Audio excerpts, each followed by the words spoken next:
The presidential race is, of course, the big race on the ballot this November, but congressional races are also happening across the country. I spoke to Nicholas Wu, congressional reporter from Politico, for more. Here's our conversation. What are some of the races that, for you, have been big ones to follow? Well, for me, the most interesting races are really only concentrated in a few states for the House. Um, Both parties are looking really hard at these seats that Joe Biden won in 2020 in California and New York. And then there's a few other swing districts around the country, some of which are in swing states and others are kind of scattered all about. But it's such a narrow margin in the House right now that Democrats are feeling pretty good about their chances to win the House. They just flip a few of these seats and then that's it. But at this, by the same coin, there's any number of different seats that, like, if things go in the other direction, Republicans could actually hold the House and grow their majority. So we're all waiting to see what happens on election night.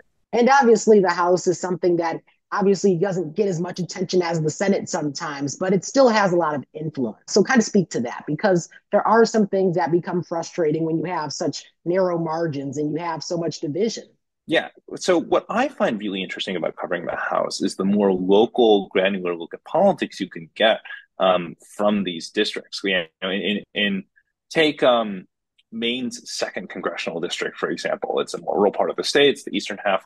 And a big part of the campaign ads and what's playing on that race is actually about policies affecting lobster fishermen and relations with Canada, right? It's not something that you would see at a statewide race, but it's something that really matters to the people who live in that district. And it's a more local approach to politics that sometimes gets lost in, we see these big, expensive fights over Senate races and, of course, the presidential as well.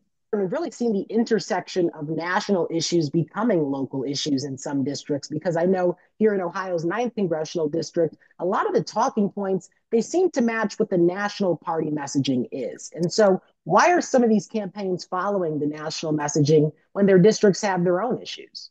Well, it's interesting you bring up the 9th, since I was there actually a few weeks ago to cover Congresswoman Kaptur's re-election race there. It's obviously one of the tightest ones in the country, in a district that former President Trump won in 2020. And so what a lot of the parties bank on in these races is that as split ticket voting becomes rarer and rarer, and fewer and fewer people are willing to vote for, say, Trump at the top of the ticket and then someone like Kaptur down ballot, that running issues on these running ads about these national issues and talking about these national issues is something that will help connect this local race or this congressional race up to the national level. And so that's why in that race, for example, we see Republicans running so many ads about the way President Joe Biden has handled the southern border and the opioid epidemic and fentanyl, and talking about things like inflation. By the same coin, we see Democrats trying to link Republicans to these big national issues like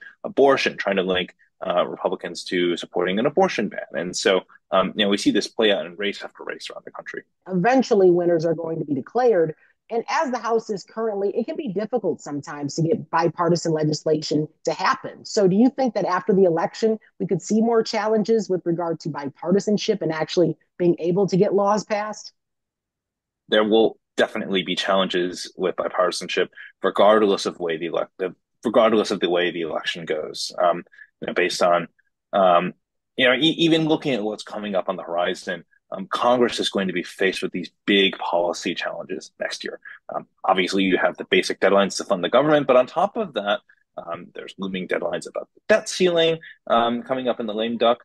There's the big agenda item for everyone next year is going to be these tax cuts that were passed during President Trump's tenure that are expiring next year. So both parties need to figure out what they want to do about that. And perhaps there's room for bipartisanship in that, but with these razor thin congressional margins, it's just harder and harder to get legislation through. One thing I'm glad you brought up was the debt ceiling, because I think the national debt is a very fascinating topic just because of the sheer amount of debt that the country has. And it seems like one thing both sides can agree on is that the government is spending too much money, but yet they don't agree on where to cut some of that spending. So as of right now, currently, are we in a position where we could actually see some reasonable action in cutting government spending? That very much remains to be seen. I mean, so much depends on who wins control of Congress and the presidency next year. Say you have Kamala Harris in the White House, but a Democratic House and a Republican Senate, that's really not a recipe for doing much of it all about policy, and let alone the national debt at all. And so it's something that a lot of candidates talk about. It's something that you see a lot in our political discourse. But when you really get down to brass tacks, it's a question of what party is in power, what levers there are to actually do anything. And I will have much more of my conversation with Wu on the Race Through the States podcast, out Friday at 11 a.m. right here on YouTube. Reporting in Toledo, Ohio, I'm Jaden Jefferson.